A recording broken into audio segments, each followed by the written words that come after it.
Hello friends, आज की video में हम फिगर्स ऑफ स्पीच को और अच्छे से समझने का प्रयास करेंगे। इससे पहले कि मैंने वीडियो में फिगर्स ऑफ स्पीच में सिमिली और मेटाफर के बारे में समझाया था। अगर आपने वो वीडियो नहीं देखा है तो उस पार्ट फर्स्ट को भी आप ज़रूर देखें। आज के इस वीडियो में हम जानने की कोशिश करेंगे कि फिगर्स ऑफ स्पीच में एलिट्रेशन क्या होता है और इसका किस तरह से यूज़ जो है वो किया जाता है।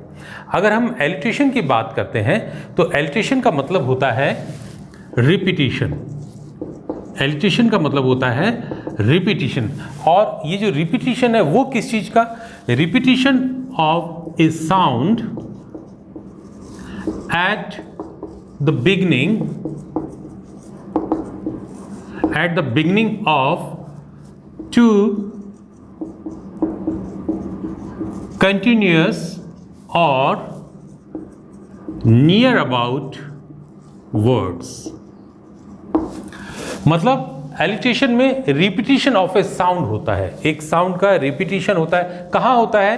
At the beginning of two continuous और नियर अबाउट वर्ड्स, मतलब दो शब्दों के साथ लगातार, या नियर अबाउट वर्ड्स का मतलब होता है हो सकता है बीच में एक दो कोई दूसरे शब्द आ जाए और फिर दोबारा से उसी साउंड का रिपीटिशन होता है। अब सवाल ये उठता है कि ऐसा क्यों होता है, ऐसा क्यों किया जाता है? तो देखिए, एक इसका इस्तेमाल इसलिए किया जाता है कि एक रिदम जो है उसको प्रोड्यूस किया जा सके, या हम कह सकते हैं एक म्यूजिकल इफेक्ट को प्रोड्यूस करने के लिए एलिट्रेशन का इस्तेमाल किया जाता है। हिंदी में इसको हम अनुप्रास अलंकार भी कहते हैं। अनुप्रास अलंकार हम कहते हैं। अभी जैसे कि हमने बात की, इसका इस्तेमाल किया जाता है एक रिदम को क्रिएट करने के लिए। जैसे हमने हिंदी में सुना है, चंदू के चाचा ने चंदू की चाची को चांदनी चौक में चांदी के चम्मच से चटनी चटाई। इसके अंदर हम देखते हैं कि चै चै या चंदू जो शब्द है वो बार बार इस्तेमाल किया जाता है, उसमें एक ही साउंड जो है वो बार बार आती है। इसी तरह से बहुत सारे जो कमर्शियल एडवर्टीजमेंट होते हैं उसके अंदर भी एलिट्रेशन का बखूबी इस्तेमाल किया जाता है। जैसे डोनाल्ड डक, किट कैट, या फिर अमेरिकन एयरलाइंस, या फिर आपने कहीं लिखा हुआ पढ़ा होगा डोंट ड्रिंक ड्राइव, या फिर विज्ञापन में आपने सुना होगा लिखते लिखते लव हो जाए। तो ये जो सारे जो इस्तेमाल हैं वो इसलिए किए जाते हैं ताकि एक रिदम का जो इफ़ेक्ट है वो प्रोड्यूस हो, एक म्यूज़िकल इफ़ेक्ट उसके अंदर आए और सुनने वाला जो है उस चीज़ से जुड़ जाए। जैसे हिंदी में भी हमने अभी जैसे एग्जाम्पल की बात की थी, और भी इस तरह से कहा जाता है, जैसे पीतल के पतीले में पीले पीले पपीते। तो ये जो होते हैं, हमने देखा कि इनका जब हम इस्तेमाल करते हैं तो हमारी ज़बान जो है वो लड़खड़ाने लगती है या हम उसको फ्लिप कर जाते हैं। तो इस तरह का इफ़ेक्ट प्रोड्यूस करने के लिए जो एलिट्रेशन है उसका इस्तेमाल किया जाता है, और इनके इस्तेमाल से जैसा हमने अभी देखा टंग ट्विस्टर जो है वो भी क्रिएट किए जाते हैं। अब एलिट्रेशन को समझने के लिए हम इंग्लिश में एक पोइट हैं सैमुअल टेलर कॉलरिज, इनकी एक बहुत ही फेमस है the rhyme of the ancient marine. उस पोयम से हम कुछ पंक्तियां लेकर इस एलिट्रेशन को समझने का प्रयास करते हैं। देखिए, वो पोयम जो है वो ये है, alone alone all alone alone on a wide सी।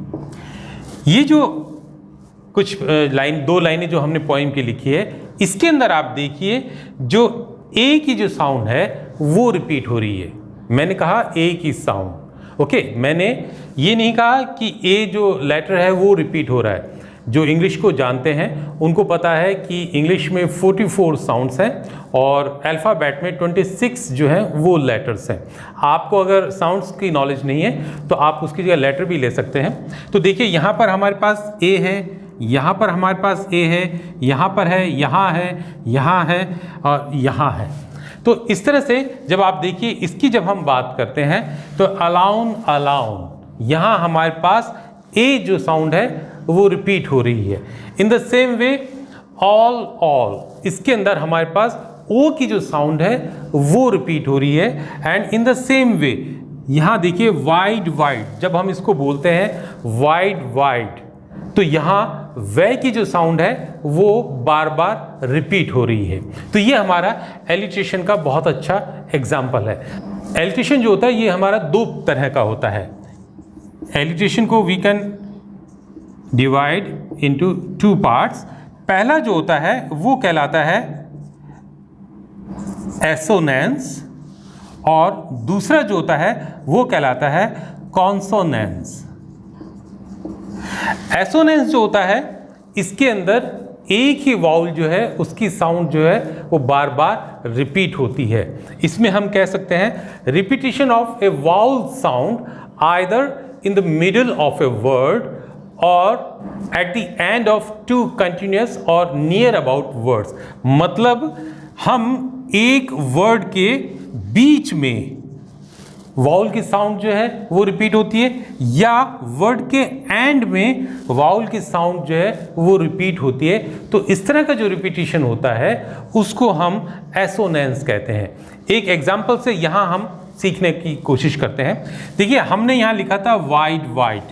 अब जब हम इन दो वर्ड्स को बोलते हैं वाइड, तो कौन सी साउंड आती है? आई की। तो ये हमारा एसोनेंस का एग्जाम्पल है। इसी तरह से देखिए इसके अंदर जब हम बोलते हैं अलाउन, तो इसके अंदर ओ की जो साउंड है वो बार बार रिपीट होती है। तो हम कह सकते हैं कि ये हमारा एसोनेंस का एग्जाम्पल है। इसी तरह से जब हम कॉन्सोनेंस की बात करते हैं तो कॉन्सोनेंस में एक कॉन्सोनेंट की साउंड जो है वो रिपीट होती है either in the middle of a word और at the end of two continuous और नियर अबाउट वर्ड्स। मतलब इसके अंदर हम एक शब्द के बीच में या तो एक कॉन्सोनेंट साउंड आती है या शब्द के एंड में, वर्ड के एंड में एक कॉन्सोनेंट साउंड आती है। यहाँ इसी चीज को हम एक एग्जांपल से यहाँ देखते हैं। जैसे यहाँ हमने कहा ऑल, तो यहाँ ऑल में हमें लय की साउंड जो है वो सुनाई दे रही। इसी तरह से अलाउन, इसके बीच में हमें नए की साउंड जो है वो सुनाई देती है, क्योंकि हम जानते हैं किसी वर्ड के एंड में अगर ई होता है तो उसकी साउंड को काउंट नहीं किया जाता है। इन द सेम वे जब हम बोलते हैं वाइड, तो इसके बीच में हमें ड की जो साउंड है वो रिपीटिशन उसका जो है वो हमें सुनाई देता है। तो इस तरह से एक कंक्लूजन जो है वो हम निकाल सकते हैं कि एक ही शब्द के अंदर हमें एलिट्रेशन, एसोनेंस और कॉन्सोनेंस तीनों जो हैं वो मिल सकते हैं। मैं समझता हूं आज के इस एग्जाम्पल से आपने एलिट्रेशन को, एसोनेंस को और कॉन्सोनेंस को बहुत अच्छे से समझ लिया है। अगर आप इस चैनल पर नए हैं तो आप प्लीज़ इस चैनल को सब्सक्राइब करें, शेयर करें और लाइक भी करें, और इसके साथ ही साथ आप अपना जो भी कमेंट करना चाहें वो आप कर सकते हैं। मैं मिलता हूं आपसे नेक्स्ट वीडियो में, तब तक टेक केयर।